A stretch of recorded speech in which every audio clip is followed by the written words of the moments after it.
Соңғы ақпарат 13 шілде Қазақстан Республикасының ұлттық қауіпсіздік комитетінің төл мерекесі. Биыл бұл салаға 21 жыл толып отыр. Жалпы 1991 жылы желтоқсанның 19 күні Қазақстан Республикасының мемлекеттік қауіпсіздік комитеті Қазақ СССР мемлекеттік қауіпсіздік комитетінің заңды мұрагері болып танылды. 1992 жылы 13 шілдеде елбасының жарлығымен ұлттық қауіпсіздік комитеті болып қайта құрылды. Қазір осы саланың қызметкерлері арамызда тер төгіп жүр. Айтулы күнге орай олар футболдан кіші турнир ұйымдастырылды. Ақмарал Ғаниқызы сабақтайды ары қарай. Ұлттық қауіпсіздік органдарының кәсіби мерекесі қаламызда аталып өтілді. Дәл осы дата кіші футболдан өткен турнирмен байланысты болды. Салтанатты мерекеге қала әкімі Бақытжан Айдарханұлы қатысты. Сала мамандарына құттықтауын жолдап, ізгі тілегін арнады. Атрибуты бар, өзіндік бар, бейнесі бар ұлттық қауіпсіздік комитетінің кәсіби мерекесі.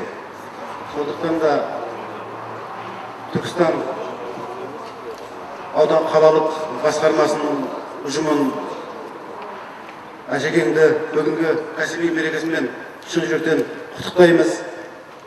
Енді ұлттық қауіпсіздік комитетінің алдында үлкен міндет, сол міндетті бүгінгі таңға шейін бұл қызмет ең биік, ең нәтижелі дәрежеде орындап келе жатыр. Сондықтан да бұл кісілерге қайраттарыңыз қажымасын дейміз.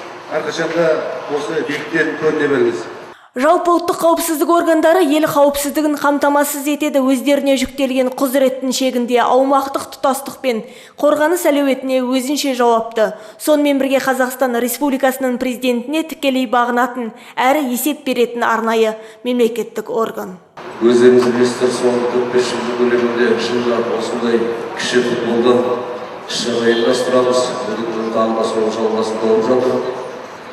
Біздің жаңағы ұлттық қауіпсіздік комитеті қандай қызметпен айналысатынын өздеріңіз жақсы білесіздер. Орында жерде жаңағы жыл айтатын жөнін жоқ деп ойлаймын.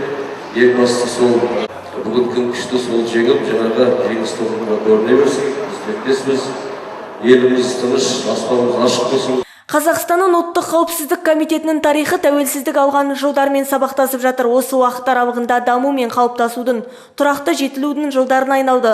Комитет қызметкерлерінің қолдауымен жүзеге асатын барлық реформалардың мақсаты жүктелген міндеттерді тиімді шешу, мұнымен қоса егемен елдің мүддесін қорғау. Осындай кез келген қатер мен сынаққа шұғыл жауап беретін икемді де әрі жоғары білікті маман еңбектері бағаланды.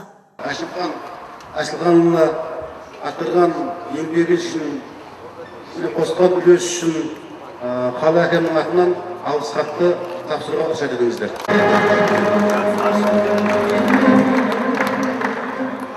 Айтулы күні өткен футбол жарысына Кентау және жергілікті өнер ойыншылары тартылыпты. Жалпы командалар саны 8, олардың арасында ішкі істер басқармасы мен прокуратура сынды құзырлы орган өкілдері де бар. Жарыс қорытындысы бойынша 3-ші орын тұғырынан Кентау қаласының ішкі істер басқармасы қызметкерлері көрінді. 2-ші орын белесіне қаламыздың ішкі істер басқармасының ойыншылары шықты. Ал 1-ші орынның биігін мерекенің иелері, яғни ұлттық қауіпсіздік комитет өкілдері бағындырды. Сондай-ақ қала әкімінің жүлде қорына қосқан 50 мың сияқысы да жүлдегер командаларға жол тартты.